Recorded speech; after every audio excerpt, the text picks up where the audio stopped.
You're listening to Following On with me, Neil Manthorp, along with former England fast bowler Steve Harmison, as always, for the usual busy show. South Africa are World Test champions. We'll look back at their dramatic 5-wicket win over Australia and talk about what it means for the nation going forwards and also for the format globally. And we'll also hear from Captain Temba Bavuma and player of the match, Aidan Markram. And the South African head coach, Shukri Conrad, will join us to reflect on winning the Mace and how he's enjoying his role as their now multi-format coach, having been appointed as the Test coach. And of course, England begin their Test series against India this week. We'll look ahead to that, as well as being joined by newly appointed CEO of Major League Cricket in America, Johnny Grave. He'll join us to discuss that tournament so far. So plenty to come over the next hour. And of course, there is the final word. This is Following On.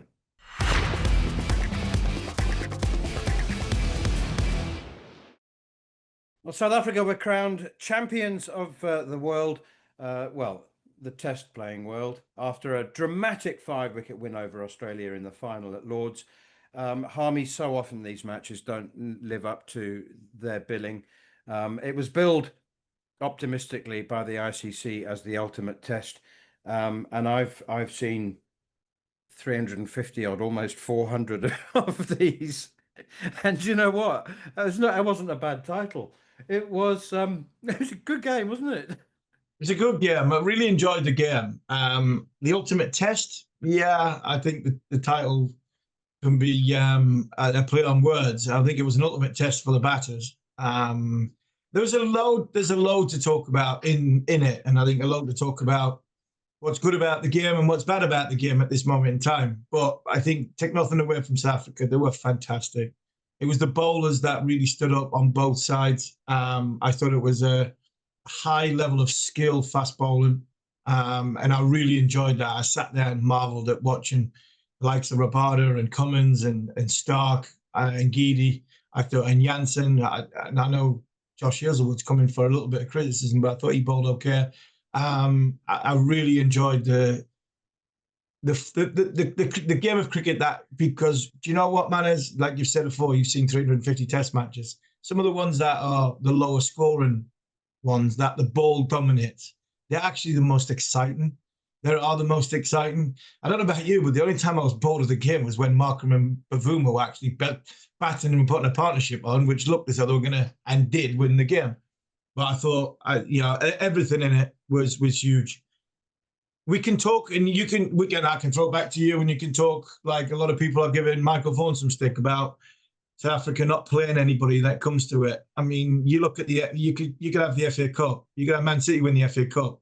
They could get a non-league team in the 3rd round, a championship team in the 4th round, a League One team in the 5th round, a championship team in the quarter-final, play against a decent team in the semi-final, and win the trophy. You win, you beat who's in front of you. This is, like we've said in the last couple of weeks, it's been a flawed competition. But for me, the competition that is potentially flawed has made, I think, the interest in Test match cricket over the course of the last 2 years very, very high. And we got a good final. Are you calling South Africa the Crystal Palace of the Test playing world? Crystal Palace, they'd be happy with that, wouldn't they? They'll be happy with that. They've got some Crystal Palace, some wonderful players, and went on to win the trophy. Look, I look at this South Africa side and think, do you know what? If they got the money, if they got the challenges that India, England, and Australia have got, play the Test matches that they've played, play against the oppositions home and away, they wouldn't be far away from the final anyway. They wouldn't be far away from the final anyway. You look at this, I look at that South African side, and you need a bowling attack, right? I mentioned Michael Vaughan before. We did a Q&A during the week, me, Hoggard, Jones, and Vaughan, and we talked about what it makes to make a good side, a proper side, and you can have all the components you want with a bat. But if you've got bowlers that can take wickets, they win matches. And if you've got Kagiso Rabada, like you've got Pat Cummins, like you've got Mitchell Stark with Marco Jansen, like you've got Hazelwood and Geedy, and I'm sure there's a couple others at South Africa left out that actually bowl really well in the World Test Championship cycle. If you've got a bowling attack, you've got a great chance of winning matches. And that, I still think, you give South Africa 17 Test matches in a calendar year and the same opportunities that India, England, and Australia had, they wouldn't be far away because they've got a very, very good side. They are a very good side. It's just that it was the twists and turns, you know. I mean, Australia were 40 for 4 on the first morning, and got to 200, which was a great effort. South Africa were bowled out for 138. Australia was 73 for 7, leading by 147, and got to 280.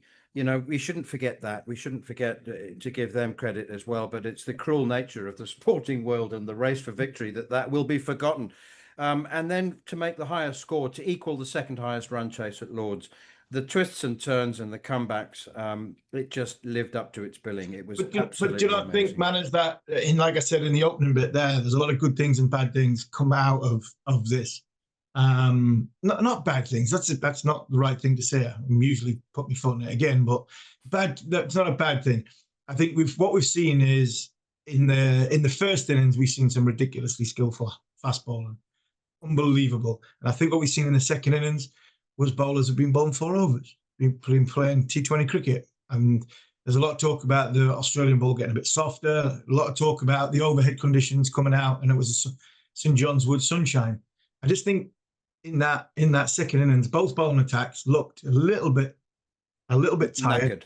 a little bit mentally fatigued, because there's hell of a lot going into this series. I mean, it's the World Test Championship final, all the razzmatazz with the ICC and different little dinners that have been coming up and functions that have had to do, and all the mental sort of draining that you have when you come to one of these events.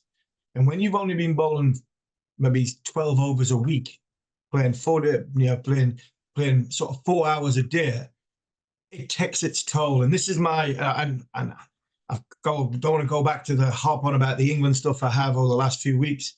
But when you come into the ultimate test, play on words with from a challenge of test match cricket, you've seen it many, many times, man. The difference between the good and the great are the ones that can process 5 days of 90 overs a day and have bowlers relentless and have fitness. And that, unfortunately, and that's not criticism against both these teams, because that's the way they've been playing. But having bowlers only bowling 4 hours, playing in a match 4 hours long and bowling 4 overs, you can tell me as much as you want that they've been bowling with a red ball in between in nets and trying to get their loads up. There's no substitute for standing 2.5 hours waiting for your lunch. In the field, waiting for your tea for 2 and a bit hours, and then that last session of 2.5 hours. Never mind bowling 15, 18 overs. You're looking at 20 kilometres a day from a bowling point of view. There's no repetition for that. And I just think we've seen that towards the back end of the test match. And I think that's not why South Africa won it. It's not. But it was a huge contribution to why the bowlers looked a little bit tired towards the end. And I don't think it's their fault. I think it was just a schedule. Okay, let's hear from South African captain Timber Bavuma. Yeah, I think in that moment kind of thought of the experiences that I've had in the last couple of years. It hasn't been easy. It's not easy being captain of South Africa, and all the sacrifices, all the disappointment at that moment really feels worth it. When you're going through it all, giving up is always an option. It's always there. It's always there at the back of your mind. But something kind of wills you on, and I think for me it was that moment there, to be recognised more than just a black African cricketer, but to be seen as someone who's done something that the country has wanted. So I think that's something that I'll definitely walk around with my chest out, and again I can hope that it continues to inspire our country. South African captain Temba Bavuma in reflective mood after an historic win. In case we run out of time, Harmy, let's also hear from the player of the match, Aiden Markram. I've also seen a lot of hundreds, a lot of very fine innings, and that was very much, given the context of the game and the situation and the occasion, very much in my top 5. Here's Aiden Markram. Yeah, it's always been my most important and most favourite format. Naturally, playing fewer games is not really on us. It's just sort of the cards you get dealt. But it's really important, in my opinion, to keep Test cricket as the number one in South Africa. So we understand all the dynamics that are happening in the cricket world, and that's completely fair. But it's more about the young guy coming through, that his main thing is to get a test match bag and play test match cricket for South Africa. That's if we can still do that, it's fine. For however long they play for is a different conversation in the world of cricket nowadays, but the number one priority should always be to play test cricket, and I've always felt that, believed that, and if we can get that back with the younger people coming through, I think we've done well. That's Aidan Markram reflecting what all of the South African team, and I think everybody involved in the game, hopes and wishes that it will inspire people to play Test cricket. You know what occurs to me, Harmy? The first time South Africa won the Mace was when it was decided on rankings, and it was a brilliant series in 2012, and that was also at Lord's, when Graham Smith picked up the Mace and came out with that famous line, "The only problem with the Mace is you can't drink out of it." But you know what's so interesting, and it's really a measure of the success of this team compared to that 2012 team. I was comparing them the other day, and I reckon two of this team get into the 2012 team, which was packed with superstars. Look at that top order: Smith, Amla, De Villiers, Callis. Look at the bowling attack: Philander, Steyn, Morkel, Callis. Absolutely incredible. So I don't know how I would do it, but you have to shoehorn Kagiso Rabada from this team into that one. And I think you'd give Keshav Maharaj the spinner's role over Imran Tahir. But otherwise, that was a star-studded, absolutely brilliant team that became number one in the world and stayed there for a couple of years. This, apart from Rabada, and I genuinely say this with great respect, it's a team of absolute non-stars who are now World Test champions. So maybe they will become stars. They haven't played enough Test cricket, most of them. But, you know, they did have an easy route. A credit to Pat Cummins, by the way, afterwards. He said they deserve to be here and they're worthy champions. They did have an easier route to the final. But it's, I reckon you can relate to that. You know, like, I don't know, early days of Durham, you didn't have too many superstars. No, not many superstars. The balance of the side I quite liked. You know, to sort of shoehorn Johan Mulder in at the top. You know, gives you depth further down, and Marco Jansen not coming in at 7, and then Mulder coming in at 8 to try and, you know, so to manufacture that. I mean, he's with all due respect, he's never going to be Jack Callis. But it works, and a team will always be better than any individual. And that team in 2012 were a team. I mean, I played a lot of cricket against Graham Smith, and who once said to me when he captained the World 11, I might be a complete so-and-so. He didn't say so-and-so, he said something else when I'm playing against you, but I'd like to think I'm a good bloke playing when you're playing for me. And he definitely was. A great man was Graham Smith. We've seen him a lot of him this week on commentary and as an ambassador for South African cricket through the ICC. And he was a leader. And Temba Bavuma's a leader. He gets some stick, that little fella, but he's a leader. And he is. He's a proper leader. And then the components that go with it, it works nicely. The videos of Aidan Markram coming into the dressing room at Lord's, the ICC put out, you see him walking up the stairs, you see him walking through, his teammates congratulate him. He was out on his feet. I mean, he had nothing left to give. He looked, that was at the end of, day 3, I think it was, when you needed 60, South Africa needed 60 to win. He looked as though he was, and even the celebration was of a man who, I've given everything I've got. I've only got so much energy left to give, and I'm not wasting it by jumping up and down until this game's finished. So from that point of view, they are a team. But in the team, even in teams, you need a superstar. And in Rabada, I mean, some journalists try to make it funny at the start, but in the press conference before when they said, Jimmy Anderson, to Pat Cummins, Jimmy Anderson said he would choose Kagiso Rabada over you, Pat Cummins. What do you think of that? I was like, really? Come on, you can't. I mean, you're trying to get a rise out of Pat Cummins on that. Two of my favourite cricketers in Rabada and Cummins. I'm not sure I could split them. But I tell you what, without Rabada, South Africa, they're not a bang average team. But I tell you what, with him, they are worthy world champions, because the way he bowled, especially in that first innings, when your country needs you to stand up, that was magnificent. It really was. As good as Glenn McGrath is at Lords, I tell you what, that was as good a spell as you'll have of anything Glenn McGrath give. Even against good England sides. Rabada was going up against a top team in a world final, and he bowled as good as I've seen anybody bowl at Lords, utilising that slope. He was sensational. And, he's got 336 wickets now at a strike rate of 39. That hasn't happened since 2 centuries ago. Or, what? How many do you think he could have gotten, Manners? Because he's not going to get, he's not going to get 700 like Jimmy because he's not going to play the game. But how many do you think he could have gotten? Because this kid is durable as well.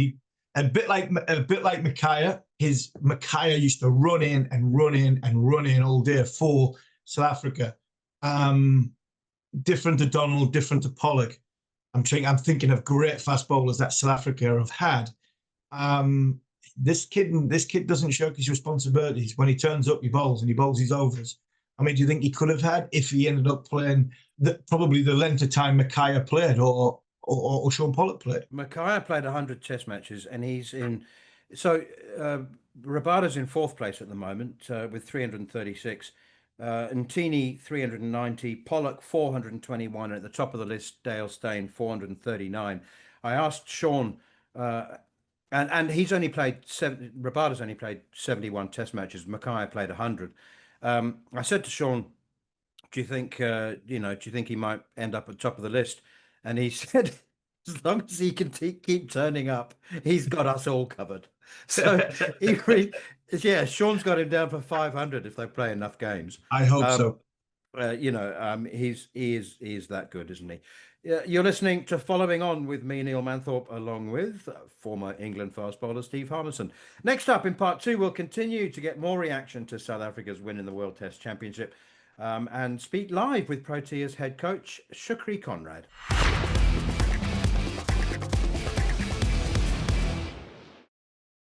You're listening to Following On with me, Neil Manthorp, along with Double Ashes winner Steve Harmison. And a reminder that if you're overseas this summer, you can hear live ball-by-ball commentary of England's 5-match Test series against India on the talkSPORT Cricket YouTube channel, with the first Test getting underway at Headingley on Friday. And I'm delighted to say that we're joined live now by South Africa's coach, Shukri Conrad. It's been quite the 48 hours, or has it been 48 hours? In some ways it feels like 48 minutes, and some ways it feels like a week. Shukri, hopefully it hasn't sunk in, because the longer it takes to sink in, the more pleasure and joy you've got to enjoy the moments and the achievement. Yeah, thanks, Neil. It's been a hell of a 48 hours, 48 minutes feels like a week.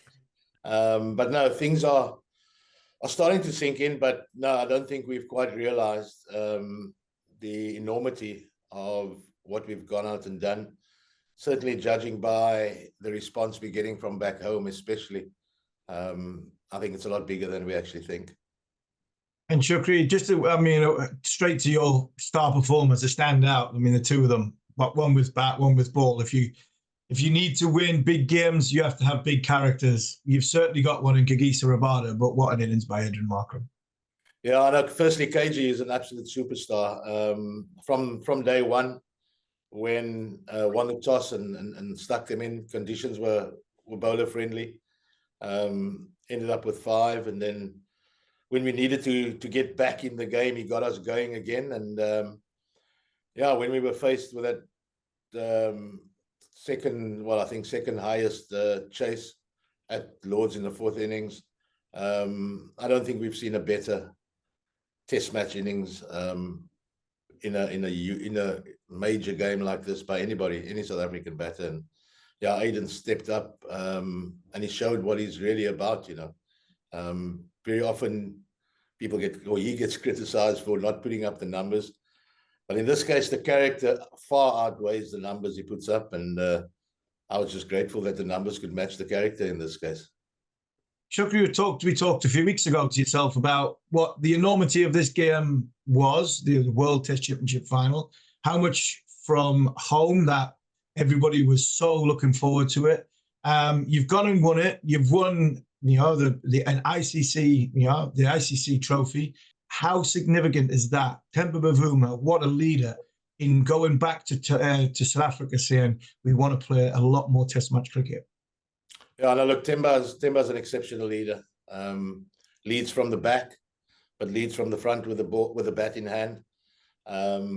And I don't quite think, like I said, Army, I think it'll sink in when we arrive back at OR Tembo. I think we're expecting a huge reception there. But what Temba's gone out and done, especially with the bat, when he got injured the other day, insisted he wanted to go out and continue. I think he's just elevated himself to legendary status in South African cricket. And yeah, he's a quiet leader, but I don't think we want anybody else leading us in the test space. And he's gone and done what very few people have done, or nobody's done before, win an ICC event. But it's not only about us, you know. I mean, it's about, and it was great having Graham and all those guys around AB in the stands. It's for the guys that have gone through the heartache, and in our team song we sing about for those before us and for those to come. It's about all of that. Finally, the monkey's off the back, and yeah, we just thrilled it's us, you know, that was able to get that monkey off the back. I love the line from Temba when he's speaking afterwards, and he said, it's nice to produce a piece of silverware so that people won't just remember me as being the first Black African captain. And I think that's so true, isn't it? I mean, there's a complexity about South African cricket and South African life and politics that many people don't realize outside of the sport. But there's a humility about this team, Shukri. There's a kind of feet on the groundness about it. I was looking at the 2012 team, and I don't know how many of your team would get into the 2012 team, which was packed with superstars. Obviously, you'd have to put Rabada in there, and maybe Maharaj for Imran Tahir. But do you know what I mean? There is a humility about your team. Is that a reflection of you? I don't know if it's a reflection of me. It's pretty much what we wanted to instill in the group, you know. And I think we're comfortable saying that we're not a bunch of superstars, but we're actually a superstar team. We don't have the names, we don't have the numbers to suggest that we should be the best test team in the world right now. But my gosh, when someone needs to step up, and when the backs are against the wall, like they were on that second day, and we needed to get back in the game, Lungi stepped up, Aiden's knock. Guys just find a way, you know, and this has been the hallmark of this team. I kept saying to everyone that cared to listen that this team is about the oneness and the wanting to be together. And there's a humbleness about them. They're just a bunch of good guys that they practice hard. They're partying harder at the minute. They love their golf. They do all sorts of things, but their feet are firmly on the ground. And I think what epitomizes this team, and I actually mentioned it in my rap yesterday, if you can just bear with me, is a guy like Dane Patterson, who 2 fifers back to back, and he's never played another test match, and he might never play another test match. But if you look at Patter's attitude in the change room, in the dugout there, that if anything encapsulates what this team is about, is Dane Patterson's attitude after he got left out, taking 2 fifers back to back. Shukri, there's a lot of talk about before, obviously, the test match about South Africa's route to the final. You can't do anything about that. The only thing you can do, if they say they haven't played anybody, is beat Australia in the final, and you did. Is that silencing doubters, or are you just quietly smiling and going, well, we knew we had to play somebody, and we've actually just beaten them? Exactly that, Army. I don't think it's ever about silencing. You know, we've got this, maybe I'm not as quietly confident as they are. I'm a bit more brash. But for me, it's quite simple. Whatever cards you get dealt, it's not actually the hand, you know, it's how you play this hand. And sometimes you gotta bluff, and sometimes you gotta raise without having a decent hand. But you've got to play the hand, and we just get on with it, man. We want to play more test cricket. We want to play 3 and 4 match series against everyone. But currently this is where we're at. But it's never been about silencing the doubters. We know what we're about. I was fairly confident coming into the test match. We knew we had to play exceptionally well. And I always felt our best chance was chasing, believe it or not. and you look forward, what you've got. I know there's no sort of test matches on the horizon at home, but do you, as coach and as a proud sort of cricket lover of the red ball game, go back to your board and say, we need to play more test matches because we've got a tag now, and a tag that nobody else in the world's got, and that's world champions. How do we now play more cricket in the red ball format? Yeah, I think I don't even think it's a conversation, Nami. I think everybody knows that. And now it's, look, we've got a chock-a-block the rest of the year, so I don't think anything can be crammed in. So we do a couple of white ball tours and then go to Pakistan and India, and that's going to be a great challenge for us. Touring the subcontinent against teams that play exceptionally well at home.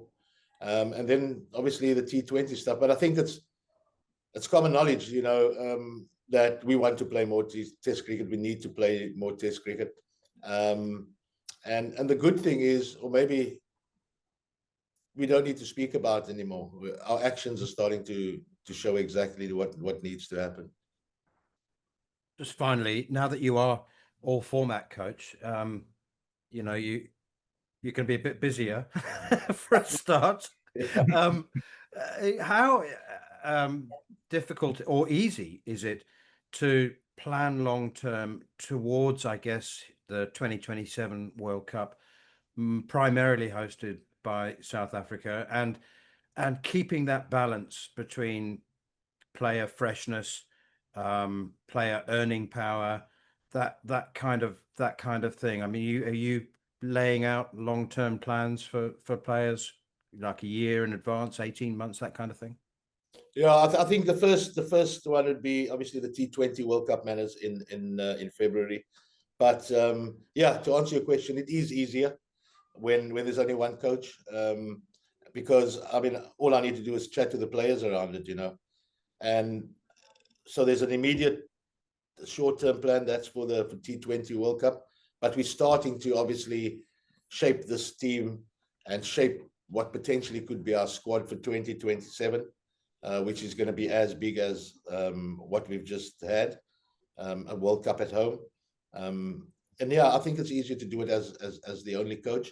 And yeah, at every turn, at every series, we'll be laying out plans for guys that will probably cover the next 6 to 8 months, and then potentially where and what it will look like in 2027. Shukri, just finally, for those who don't know, who are listening or watching this, you made a couple of pretty big calls when you appointed Test coach. You made Temba Bavuma the captain.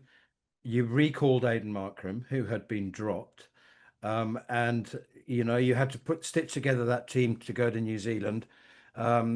You've made some big calls because you've had to, and they've all paid off, haven't they? I mean, I'm not suggesting that you should feel smug, but you could be forgiven for.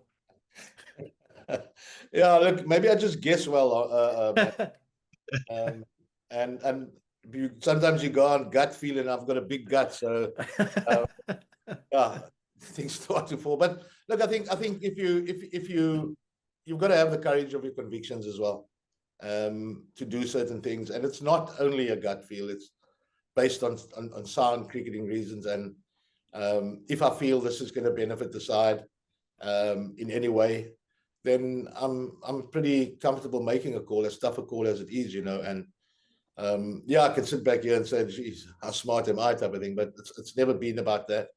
We're going to need to be really clever about how we continually mold this test team, and then also how we're going to really lay an onslaught on trying to win the T20 World Cup, and then obviously the big one in 2027, and hopefully another Test Championship final.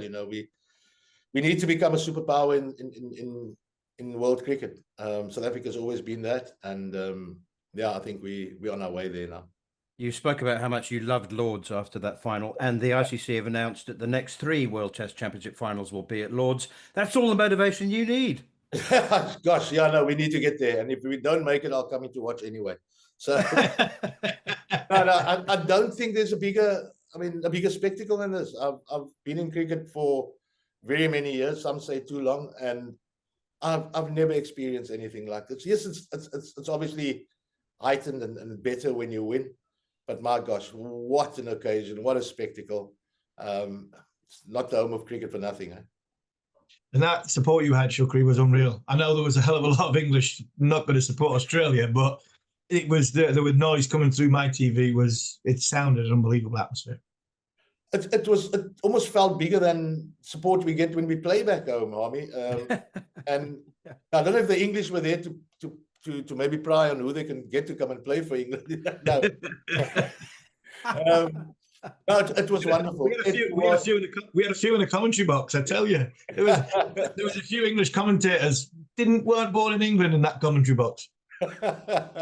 Yeah, no, look, no, it was, yeah, the support we had there from the first morning, and that place has got a special buzz about it. You know, goes from empty, and then just before 10:30, there's this swarm of bees that come in there, and there's a genuine buzz about it. And yeah, the support lifted our guys when the guys felt the energy and they drew a lot of energy from the crowd, you know. And yeah, and I'm sure that going back home, when we play another test match at home, I'm sure the crowds will start flocking in there as well. Congratulations. Thank you so much, Shukri Conrad. You've enjoyed the flight back, and you know what, just milk the occasion as much as possible. Your next assignment is in Bulawayo for 2 test matches. We look forward to that as well. Thanks, Bill. So, South African multi-format coach Shukri Conrad, you're listening to Following On with me, Neil Manthorp, along with Double Ash, Steve Harmison. Next up, we'll preview the first test between England and India and hear from England's vice-captain, Ollie Pope.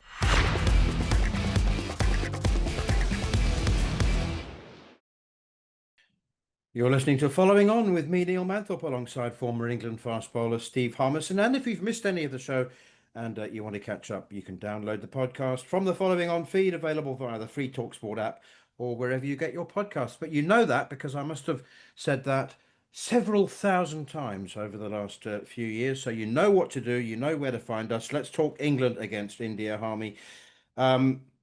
We've been previewing this series for months. I don't know whether much has changed for you. I tell you what, I tell you what's changed for me. I can't quite put my finger on why, but I think England, to my mind, ought to be. If I was a bookmaker, I'd be shortening the odds on England. I think they're becoming stronger favourites, and I don't quite know why. I'm just no Rohit Sharma, no Virat Kohli, no Mohammad Shami. We've known all that for ages. But only KL Rahul in the top order has played test matches in England before. And I think just that fact, I mean, remembering how Virat Kohli went in his first series in England, you know, and I just, you know, I know there's no Jimmy Anderson, no Stuart Broad, but still a very good bowling attack. Anyway, I just think England should be, maybe not regard themselves, but to my mind, I think they've strengthened. How do you say it in betting terms? They've strengthened in the last couple of weeks. Strengthened. They've shortened the odds on them. Yeah, I get what you're saying. I really do. Do you know what? I'm not saying I'm going to disagree, but you've just covered a test match at Lords where a team, you know, was a team, and possibly Rohit Sharma going out, possibly Virat Kohli going out. Does that make the dressing room on the inside a little bit of not a better place, but a more of an easier place to be when you've not got the big superstar? There's no eggshells treading on. There's no, but you've also got you've also been thrown in the deep end. And you've actually got to paddle quite hard. You've got to be able to swim. So a double-edged sword for me when it comes to India. I look at the bowling attacks and what we've just seen in that World Test Championship. I look at the India bowling attack and I think that's very good. I think if Bumrah can play 4 test matches, I think they've got a great chance. I put Bumrah along with Pat Cummins and Kagisa Rabada. I don't see that in England's team. England have got home advantage.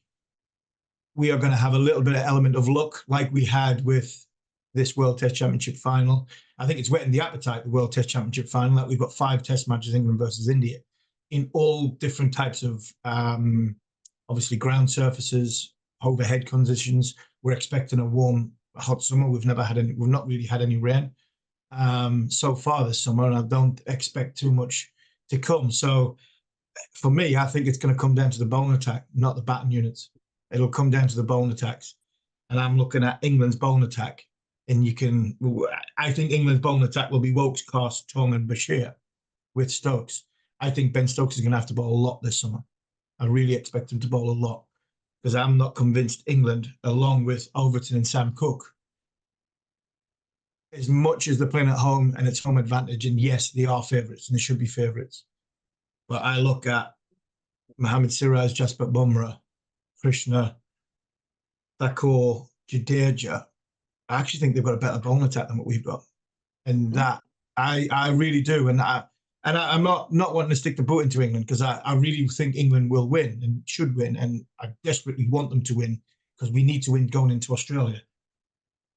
But that Jasprit Bumrah fact is massive. He is massive. If we can get around the fact that and make sure that we don't have too much damage from Bumrah, then all of a sudden you put a lot of pressure on Siraj and a lot of pressure on the other two bowlers. But if Bumrah does what Pat Cummins has just done in the World Test Championship final, along with Hagisa Rabada in 3 of the Test matches, I'm not sure we've got someone who can do that. Inexperience of Tongue. Carse hasn't played a great deal. I mean, where's Chris Wokes at? Chris Wokes, what has he bowled? So he's only bowled 64 overs. 64 overs since, 64 competitive overs since the 23rd of January, Chris Wokes. So, he needs games. So all these contributing factors, as much as I do agree with you, I think, England should be favourites. My worry is not the batting side of it. I think England will come out and play their way, put a show on, and then people will enjoy watching them go hard at India.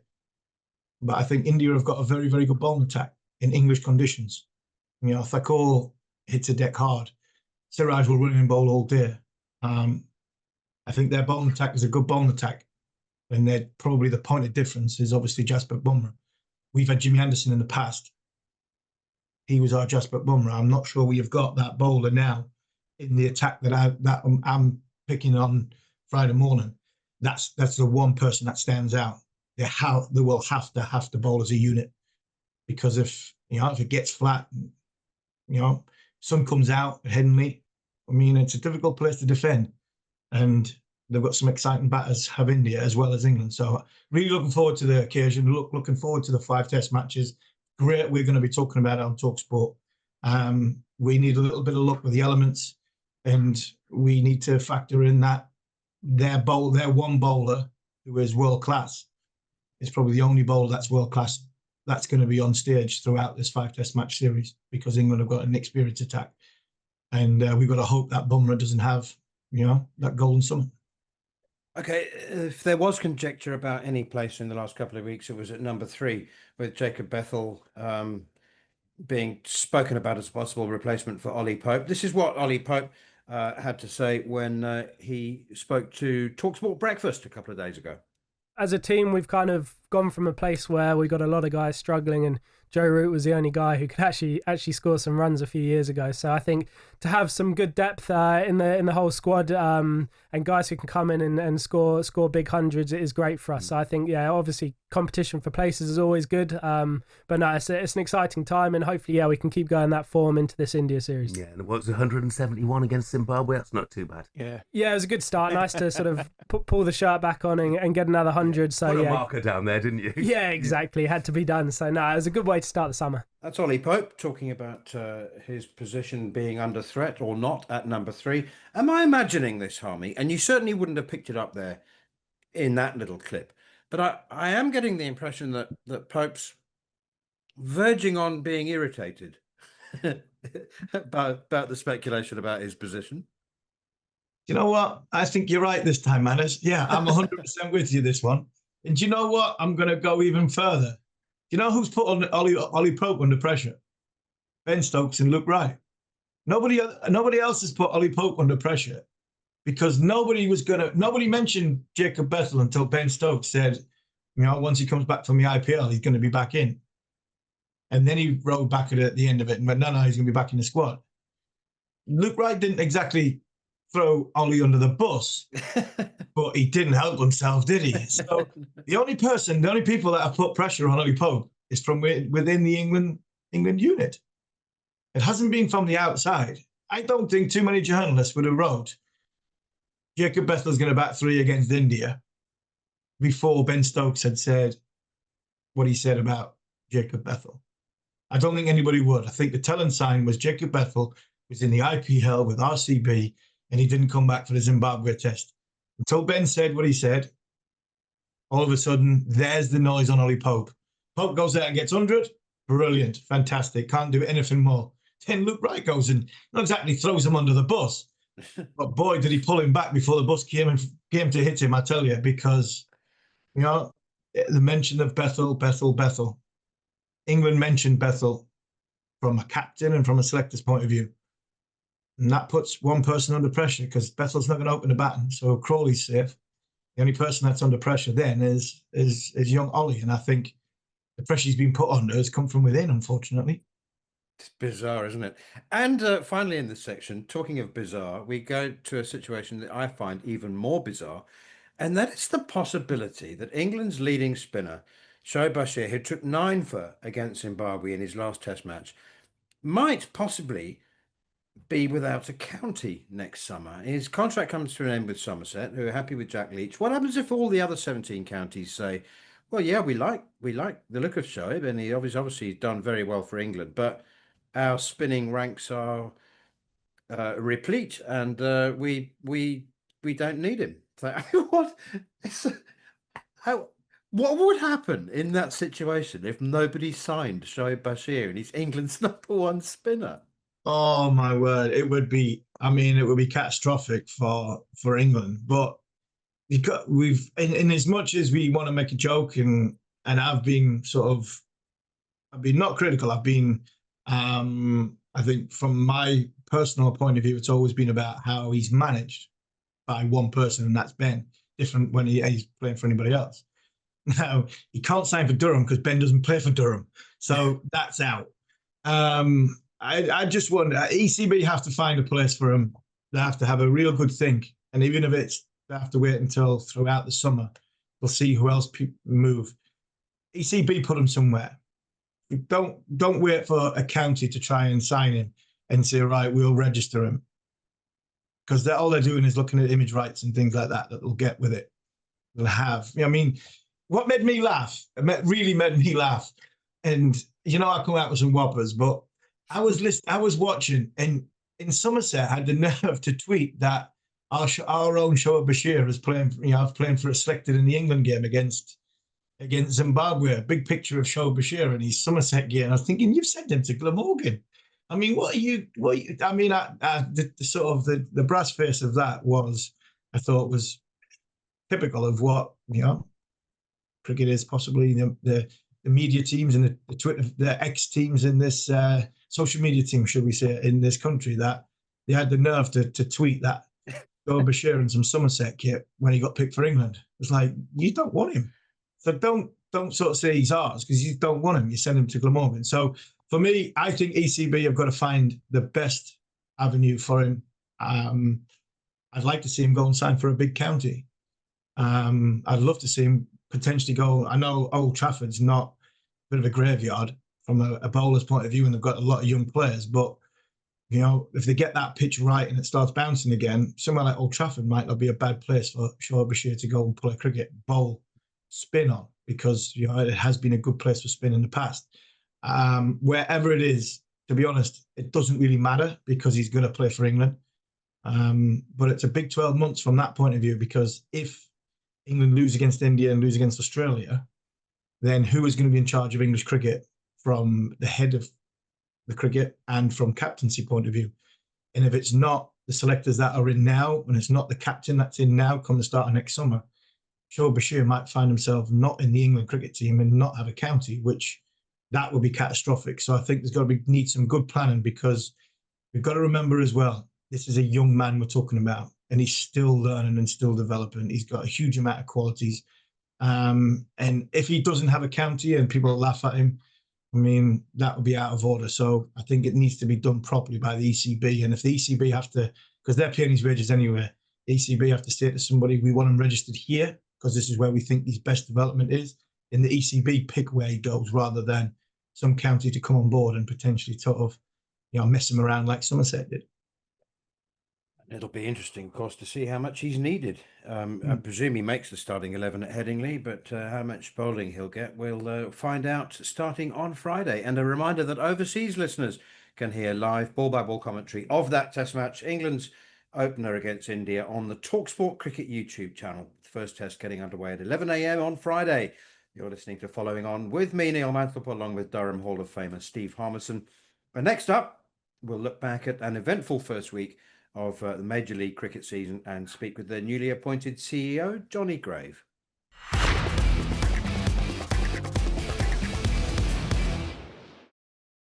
You're listening to Following On with me, Neil Manthorp, along with former #1 bowler in the world, Steve Harmison. And a reminder that we'll be bringing you every game of the 2025 Major League Cricket season on the talkSPORT Cricket YouTube channel. So do make sure that you subscribe and you don't won't have to miss a ball. Now, Johnny Grave is no stranger to this programme. I think it's your third or fourth appearance with us, Johnny. Thank you very much indeed once again for your time. 7 years with Cricket West Indies.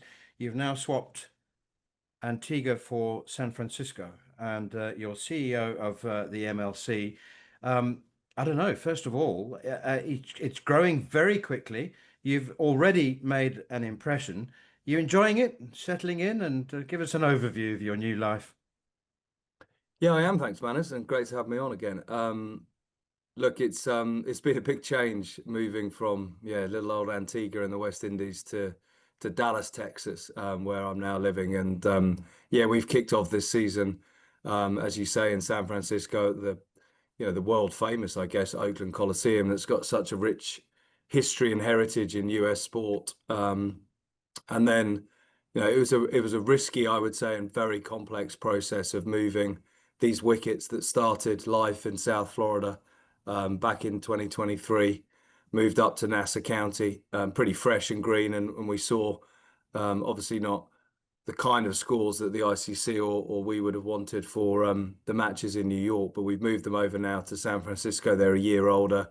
We dropped them in on a Sunday. We played our first match on Thursday and had a world record score. So in that respect, it probably couldn't have gone any better, but it was a highly complicated and at times we thought impossible task, but one that the team have pulled off. And we're reaping the rewards now with an opening weekend of really high quality cricket, I think, first and foremost, and that's been the most important thing.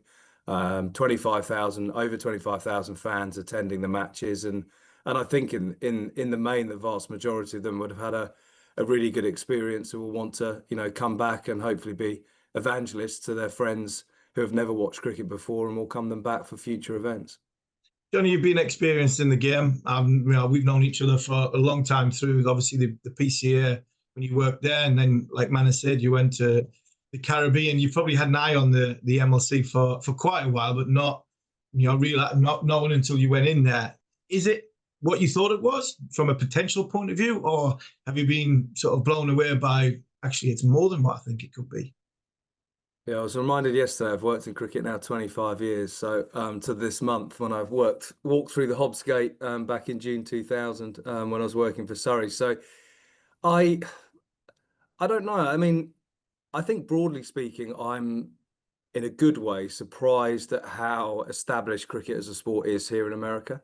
We were talking yesterday to the North California League, who have been in existence since the 1800s, and have got thousands of kids in camps and academies across this part of Northern California. So I was surprised in terms of that sort of cricket community of how established it is, I guess. We've also got not just Major League Cricket, we've got minor league cricket. So we've got 26 owners at minor league who are investing, again, significant sums into their ecosystems, which are obviously a layer down the Major League. So there's a much bigger cricket network and established community here. So I think what Major League, the opportunity we've got is to really sort of get it more visible and create, I think, one of the premier tournaments in the world. And certainly since its inception, south in the Caribbean looking in, and we had a number of Caribbean players play in the first two seasons. I was always, and I didn't watch a huge amount of it, but the cricket that I saw, I was pleasantly surprised with the quality of the cricket. And I think that's where the league have probably got it most right, which is to focus on having the best players in the world, combining that with the best players in America, and making sure that the cricket is a very, very high standard and high quality with good pitches. And that certainly has shone through since I joined.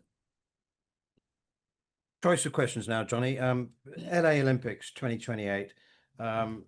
Your thoughts on that? But also, it seems to me that relationship building is very high on your agenda, with particularly the 100 and the Caribbean Premier League, but particularly the 100. I mean, there was lots of talk about clashes and players being taken away from the 100 and the CPO. And it seems to me that you're quite keen for everyone to coexist and not have this rivalry. Yeah, I mean, look, I think there were going to be times, particularly in 2028, when the Olympic Games is on. We don't quite know whether the 100 will go before or afterwards, or what we'll do.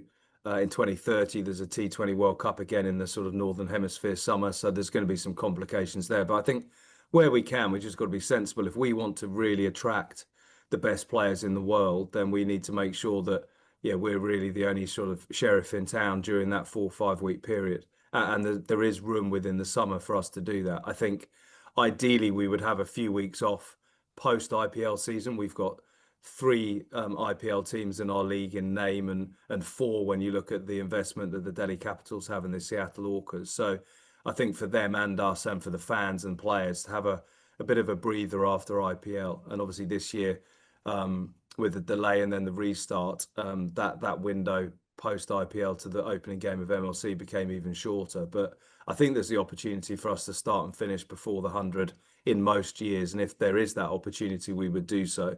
And certainly we're not looking to clash, because when you get three or 4 leagues clashing, as we've seen in the Southern Hemisphere, when you had the SA20, the Big Bash League, the Bangladesh Premier League and ILT20 in the UAE all clash, that's when you get, huge player wage inflation, and then, the sustainability of these leagues becomes very, very challenging.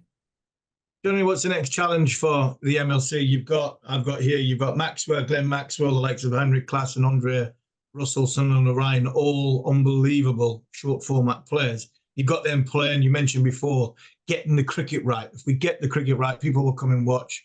What's the next step 4 or 5 years down the line to make the MLC one of the best competitions, like you said, not in the hemisphere, but also in the world? I think we saw it a bit last night, Harmy. So the Unicorns were massively behind the game. And I guess the beauty of T20 cricket is you can swing in an over or 2. And we saw that last night. One of the Unicorn bowlers got set. He was joined by another bowler. I mean, these things are rare, but and they got the team across the line by, really coming back when everyone had thought that the game was lost and MI New York were going to romp home. So I think what we're looking for is those top international players now. And when you look actually on the benches, as I did yesterday, the kind of head coaches and coaches that we're attracting with the likes of Shane Watson and Ricky Ponting and Matthew Mott, etc. We're looking at that domestic player getting the opportunity to shine as they have done in the last few games, and then making their way into Team USA.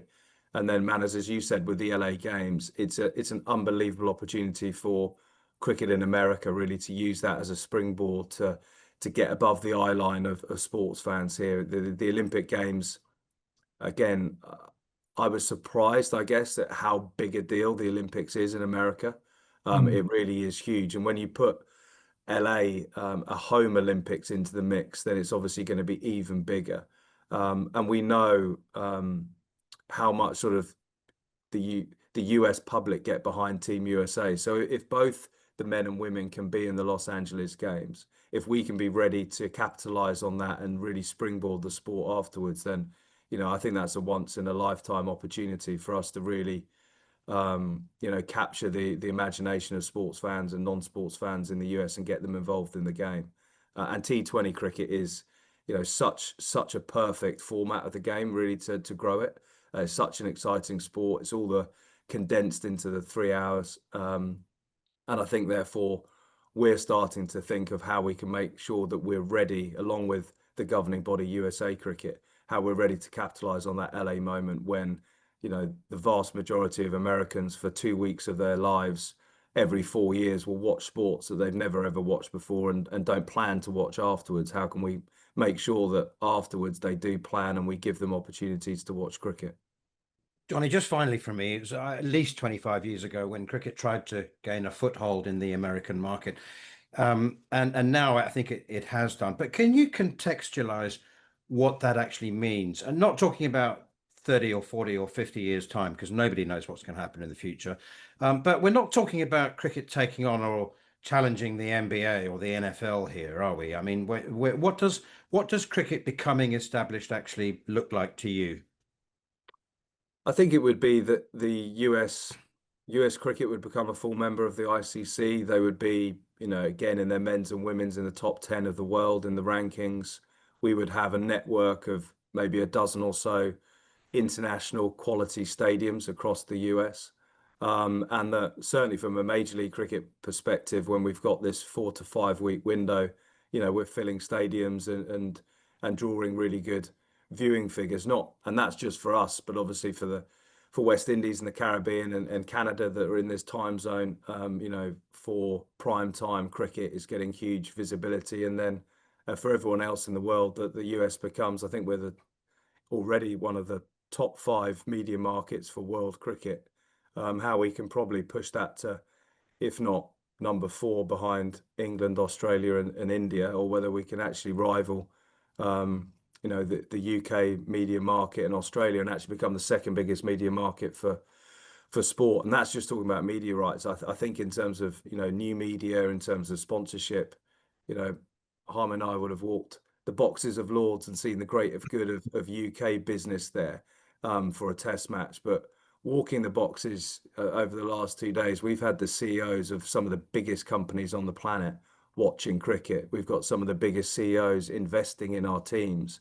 So I think the United States for cricket can become the biggest market commercially in terms of sponsorship, media and new media rights. So I think that's the opportunity that's wider than just MLC and people involved in the sport in this country. Actually, America can become the second biggest market for the sport outside of India.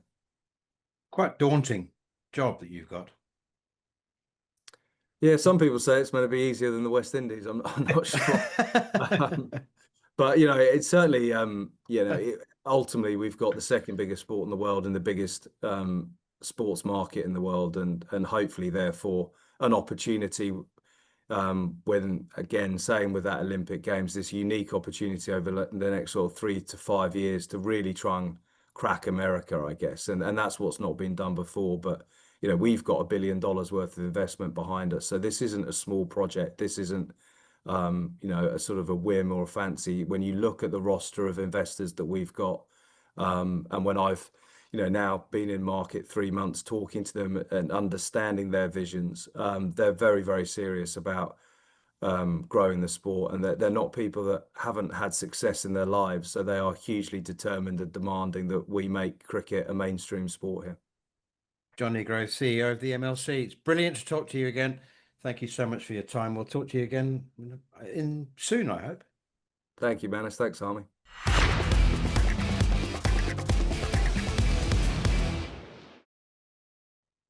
And now, Harmy, finally, yet again, we've run out of time, but we're just going to have to squeeze in a couple of final words. As we always do every year, I think it's our fifth year now that we mention what used to be the Queen's Honours List, now is the King's Honours List, and the cricketers that have been included: Devon Malcolm, David Sid Lawrence, and Steve Davis. Got various gongs, MBEs and OBEs. I always forget what the difference is, but you've got one, so you're all over that. Yeah, I got one. Got mine off the Her Majesty the Queen, the late Her Majesty the Queen. What a experience that was! It was ridiculous.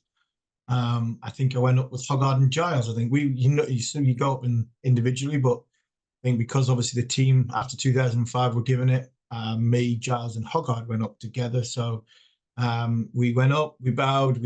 I can't remember what Her Majesty said because it was just a blur. I mean, this experience was ridiculous. It's something that you never think coming from a coal mining town in Ashen, you'd ever get anywhere near Buckingham Palace and Her Majesty the Queen. But we did. Devon got OBE, which was brilliant. What a great man Devon Malcolm is.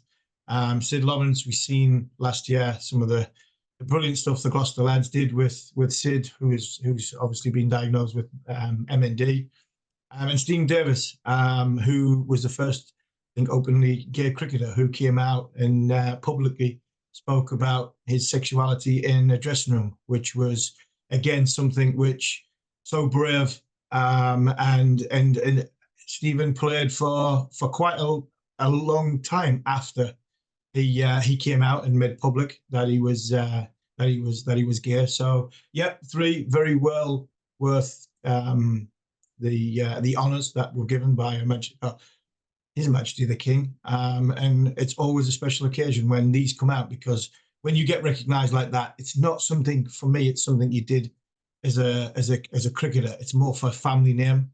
Your family name has gotten you to a position of recognition like this, because that for me it was more about, you know, my family being recognised rather than me as a cricketer. Okay, Devon and Sid, very, very fine cricketers, as was Stephen Davis. But Stephen didn't get a gong for his courage. He got it for the contribution towards inclusivity and the improvement in quality of life of other aspiring cricketers who are gay, and they know that, you know, that Stephen has gone before them, and it's okay, and they don't have to hide it. And the final word, Harmy, I don't know whether you've seen it or not, but the ICC issued a commemorative 45-second video of the final day of the World Test Championship final. It's a wonderful montage. A lot of money's been spent on it. It's a commemorative feature, 45 seconds long, to remember one of my favourite ever Test matches. And in 11 of those 23 sections, Jay Shah is front and centre. It did, yeah. It was an excellent 45 seconds. We got a split second to see Temba Bavuma hitting a backfoot pull through mid-wicket, a lovely cover drive for about a split second of Adrian Markram, a dodgy angle of Temba Bavuma lifting the World Test Championship mace. But wow, we've seen 11 times Jay Shah from all different angles, and he looked $1 million. So yeah, it was well put together by the ICC. They know who their boss is, and if they weren't sure, I think they've just told the world who the boss of the ICC is, and that's Mr. Jay Shah. You're listening to Following On with me, Neil Manthorp, alongside former England fast bowler Steve Harmison. And we'll be back at the same time next week to look back at the first test between England and India, having commentated on it. And don't forget, overseas listeners can hear that commentary on the talkSPORT Cricket YouTube channel.